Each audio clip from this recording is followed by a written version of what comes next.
বিসমিল্লাহির রহমানির রহিম। আসসালামু আলাইকুম। কেমন আছেন আমার প্রিয় বন্ধুরা? আশা করি যে যেখানে আছেন অনেক অনেক ভালো আছেন, সুস্থ আছেন, নিরাপদে আছেন।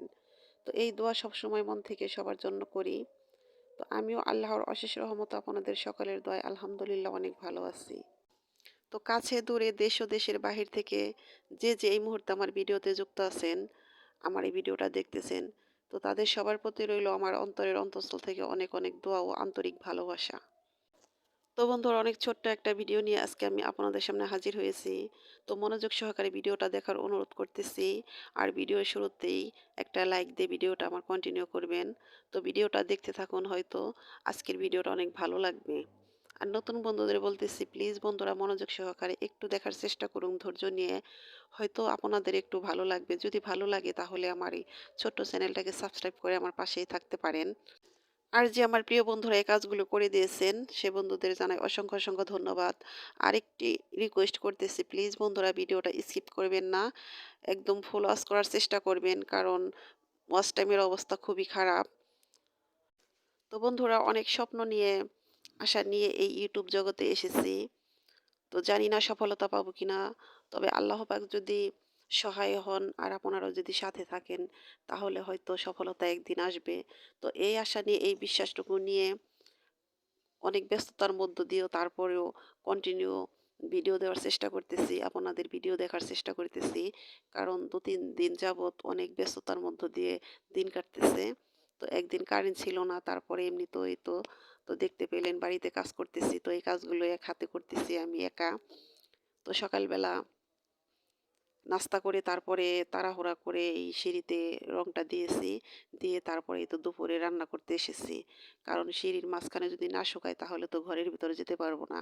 তো সকালে রান্না করে ঘরের ভিতরে যা দরকারি যা কিছু ছিল সব বাহিরে বের করে রান্না করতেছি, গোসল করব। তারপরে হয়তো যদি ঘরে যাওয়া যায় তাহলে যেতে পারবো, তা না হলে যে সন্ধ্যা পর্যন্ত ঘরে যাব না সে কাজটি আগেই করে ফেলেছি। তো অনেক ব্যস্ততার মধ্যে আছি। তো তার মধ্যেও তো শুধু এক কাজ নিয়ে বসে থাকলে চলবে না, অনেক কাজ করতে হয়।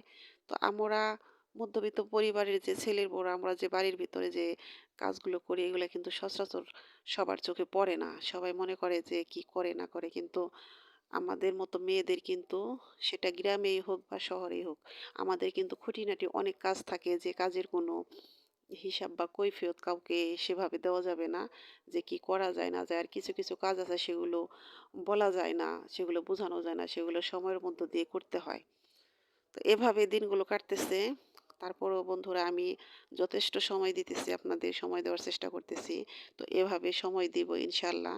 যতদিন জানি না কতদিন এখানে কাজ করতে পারবো, আদৌ পারবো কিনা জানা নেই। তো আপনারা যদি চান, আপনারা যদি আমাকে সঙ্গ দেন বা সঙ্গী বানিয়ে ফেলেন তাহলে আমি কিন্তু আপনাদের সঙ্গ ছাড়তে পারবো না। সঙ্গী হয়ে আমিও আপনাদের সাথে থাকতে চাই। তো কথা তো বলতে গেলে অনেক কথাই চলে আসে। তো এই তো দুপুরে রান্না করতেছি হলো কি মাছ জানি বলে ওটাকে, লোনা পানির মাছ বলতে পারবো না, আপনাদের ভাই এনেছে ওটা ভাজি, খেতে তার খুব মজা। তো তার জন্য ২ পিস মাছ ভাজি করলাম। আর হলো এই তো নদীর মাছ, পিয়ালি মাছ না কি মাছ জানি বলে, এটার নাম আমি ভালো করে জানি না।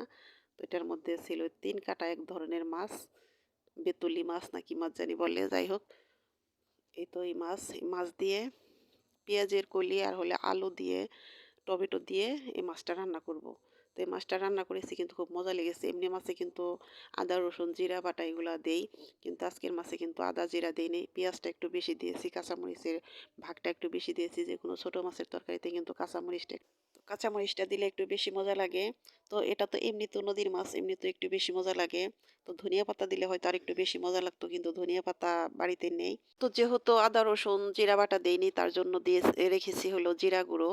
জিরার এই গুঁড়োটা দিয়ে দিব। তো জিরাটা আমি আগেই রান্নার আগে শুকনো কড়াইতে ভেজে এটাকে ফাঁকি করে নিয়েছি, সে ফাঁকিটা এখন দিয়ে দিলাম। তো আমি জিরার গুঁড়ো কখনো আগে কৌটার মধ্যে ফাঁকি করে রাখি না, যদি তরকারিতে দেওয়ার হয় তাহলে দেখা যায় রান্না করার আগে আমি শুকনো কড়াইতে এটাকে ভেজে তারপরে গুঁড়া করে তারপরে দেই।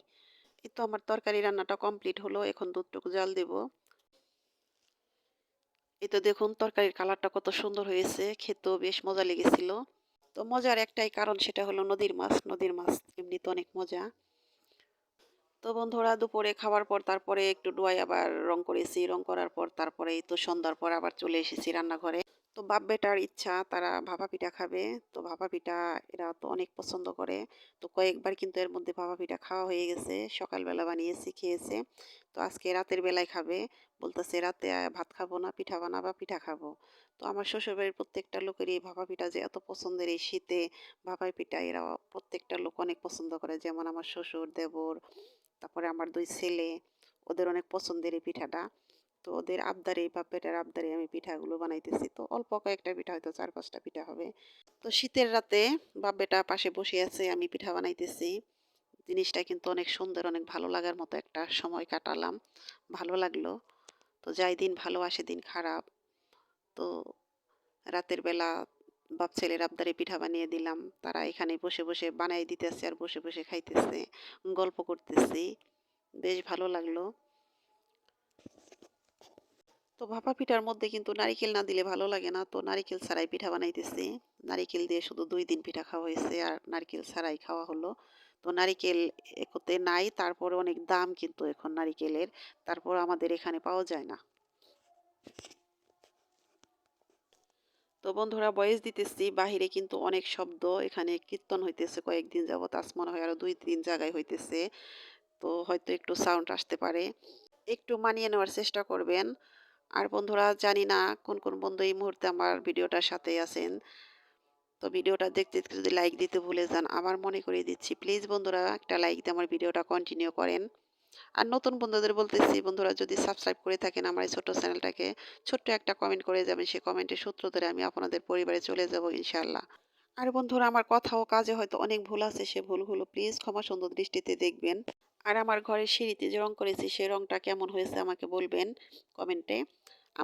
আমার কাছে কিন্তু অনেক ভালো লাগতেছে। আমি নিজে কাজ করেছি, আমি নিজেই নিজের প্রশংসা করতেছি। তো আপনারা যদি একটু প্রশংসা করেন তাহলে কিন্তু আমার আরো বেশি ভালো লাগবে। তো রং করা এখনো শেষ হয়নি, হয়তো আরো ২-৩ দিন সময় লাগবে। আর বন্ধুরা আমার ভিডিওতে হয়তো কথা ও কাজে অনেক ভুল থাকতে পারে, সে ভুলগুলো অবশ্যই আমাকে ধরিয়ে দিবেন। তো যদি ভুল না ধরিয়ে দেন তাহলে কিন্তু আমি শিখতে পারবো না, আমি শিখতে চাই। তো শিক্ষার তো কোনো শেষ নেই, সময় নেই, বয়স নেই, তাই না? সবসময় সবকিছুই শেখা যায়। তো আপনারা কিছু মনের ভিতরে রাখবেন না। সরাসরি সেটা কমেন্টে আমাকে জানাতে পারেন। তো বন্ধুরা যারা শুরু থেকে আমাকে মন থেকে সাপোর্ট করে আসতেছেন, তাদের মূল্যবান সময় বের করে আমার ভিডিওগুলো দেখেন সবসময়, সে বন্ধুদের বলতেছি, আপনাদের জন্য আমার মন থেকে অনেক, অনেক দোয়া ও ভালোবাসা। আপনারা সবাই ভালো থাকেন, সুস্থ থাকেন, মানসিক শান্তি নিয়ে বেঁচে থাকুন। আপনাদের নেক আশা আল্লাহ পাক যেন পূরণ করে দেন। আপনারাও আমার জন্য দোয়া করেন। তো আজকের মতো এখানেই বিদায় নিলাম। আল্লাহ হাফেজ। আসসালামু আলাইকুম।